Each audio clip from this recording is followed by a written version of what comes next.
As I said, some good and bad reaction to the government's COVID adjustments today.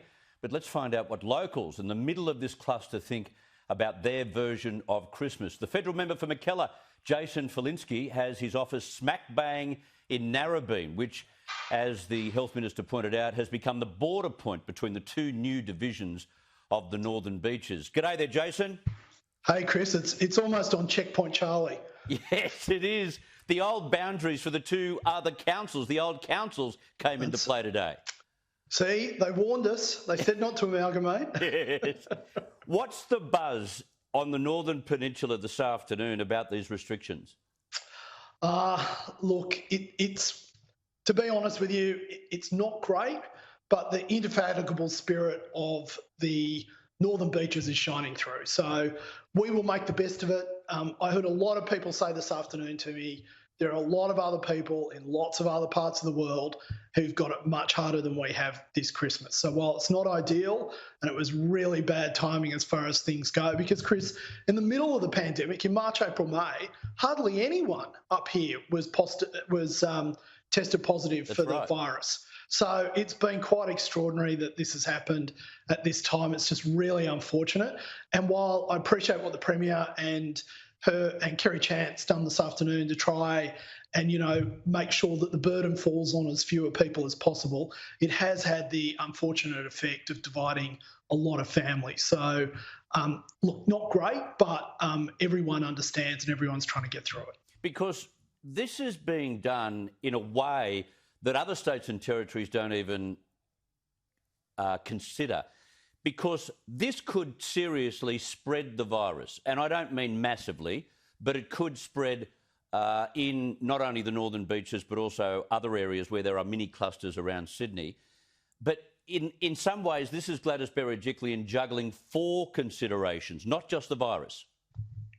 That's absolutely right, Chris. But I think the other thing to say about this is that the data, the science and the medical experts all point to this being the right response. And if we knew more about this virus and we'd had more time and more experience with it, we probably would have closed down even fewer suburbs than we have today. But because we don't know, because it's caused so much damage in so many parts of the world, we take a very precautionary and very conservative approach to this. But when the science and the data points to there being no real good reason to lock people up for Christmas, then you've got to say as a political leader, it's a pretty tough call to override that science and the data. Very true. And today we're hearing that the numbers getting tested could be a record beyond the 44,000 we got the day before yesterday. The community effort here to find and hunt out the virus has been extraordinary. It has been absolutely wonderful. And, the other great thing about it is that people haven't been doing it for themselves. They've been doing it for their families, for their friends, for other Australians who they knew if they did this, they maximise the chance of us having about as normal Christmas as you can have in 2020. If the numbers are over 40,000 again tomorrow, I've got to say, Chris, there must be some people who've been taking their family pets to get tested, because there weren't many people I know who hadn't got tested on the Northern Beaches. Can I tell you my favourite story has been from one of the healthcare workers in Avalon, and she rang a gentleman who tested positive, and he said, I was at the bowling club on Sunday night and I was doing handstands on the dance floor and I licked the floor, so I'm not surprised I've tested positive. And then he said, it's probably not a good idea to be licking the floor, when there's a pandemic out there. And the nurse had to say to him, sir, I feel obliged to say it's never a good time to be licking a floor. But anyway. And here are you going into the Commonwealth offices in Blythe Street in the city for the first time in a long time. And it's got this alert about COVID being in the building, but you got through that. Yeah, so my daughter and I went and got tested yesterday around about lunchtime.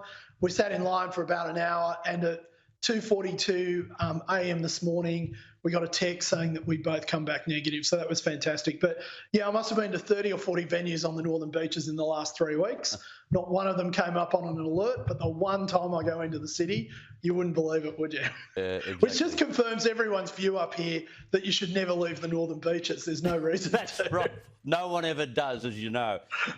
Enjoy your version of Christmas on the Northern Beaches, Jason. Thank you very much for your time. Thanks, Chris.